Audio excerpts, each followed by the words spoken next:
ایک بزرگ کہتے ہیں میں نے دعا مانگنے کا سلیقہ اپنی بیوی سے سیکھا ہے۔ حضرت وہ کس طرح؟ فرمانے لگے میری بیوی نے مجھے کچھ پیسوں کی ضرورت کے لیے کہا تو میں نے اسے کہا کہ بھئی ابھی میرے پاس نہیں ہے، کچھ دنوں میں آتے ہیں تو میں دے دوں گا۔ 2-4 دنوں کے بعد پھر اس نے کہا، میں نے اسے کہا کہ ابھی میرے پاس نہیں ہے، کچھ دنوں میں ملتے ہیں تو میں تمہیں دے دوں گا۔ اس نے کچھ دنوں کے بعد پھر کہا حضور وہ میں نے کچھ پیسے کہے تھے۔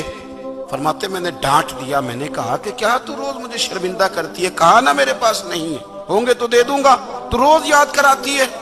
مجھے کہنے لگی آپ نے ڈانٹ دیا میں نے سہ لیا، پر آپ ہی میرے شوہر ہیں، بتائیں نا آپ سے نہ کہوں تو میں کس سے جا کے کہوں۔ فرماتے ہیں میں رو پڑا تو مجھے کہنے لگی آپ کو کیا ہوا؟ میں نے کہا مجھے بھی دعا مانگنی آ گئی ہے، جب میں اسے کہوں گا نا اللہ تو ہی میرا رب ہے، میں تجھ سے نہ کہوں تو میں کس سے جا کے کہوں، جب میں اس رنگ میں مانگوں گا تو پھر رب میرے اوپر بڑا ہی فضل فرمائے گا۔